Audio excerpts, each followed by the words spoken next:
السلام علیکم ورحمۃ اللہ وبرکاتہ۔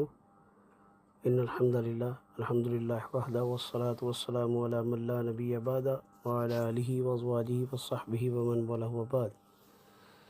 موجودہ دور میں ایک بہت ہی بہترین اور اللہ کے ہاں پسندیدہ عمل جسے ہم آہستہ آہستہ بحیثیت مسلمان عباد الرحمن چھوڑتے جا رہے ہیں،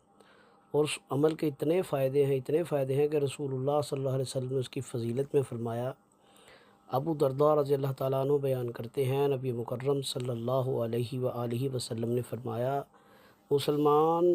کے اپنے مسلمان بھائی کے لیے وہ دعا قبول ہوتی ہے جو اس کی غیر موجودگی میں کی جاتی ہے، اور دعا کے پاس یعنی دعا کرنے والے کے پاس ایک فرشتہ اللہ مامور کر دیتے ہیں۔ جب وہ اپنے بھائی کے لیے دعا کرتا ہے تو وہ فرشتہ جو اللہ نے وہاں پر اپوائنٹ کیا ہے، مامور کیا ہے،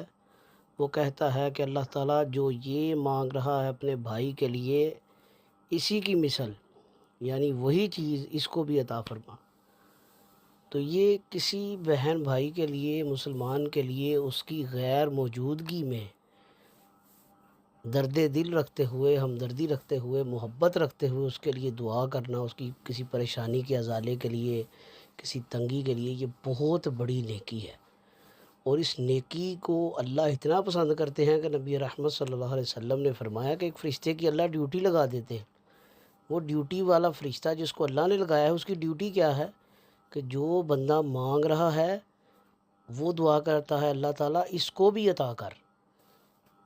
امام سفیان ثوری رحمہ اللہ علیہ بیان کرتے ہیں، جب ہم چاہتے کہ ہماری دعا مقبول ہو تو ہم اپنے بھائیوں کے لیے ان کی عدم موجودگی میں دعائیں کیا کرتے ہیں۔ یہ بڑے پایا کے عالم اللہ کے نیک بندے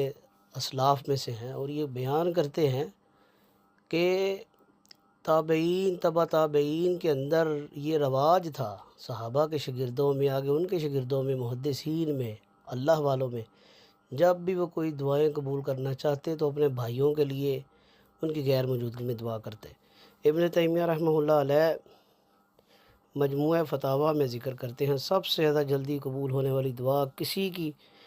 پیٹھ پیچھے یعنی اس کی غیر موجودگی میں کی جانے والی دعا ہے۔ اللہ سے دعا ہے اللہ تعالیٰ ہمیں اس نیکی کو زندگی کا حصہ بنانے کی توفیق عطا فرمائے، اور یہ وہ نیکی ہے جس سے دلوں کے اندر سے بغض اور حسد ختم ہوتا ہے۔ جب انسان کسی کی غیر موجودگی میں دعا کرتا ہے تو صرف اس وجہ سے کرتا ہے کہ اس کے دل کے اندر اخلاص ہے، اس کے دل کے اندر کسی کے لیے بغض اور کینہ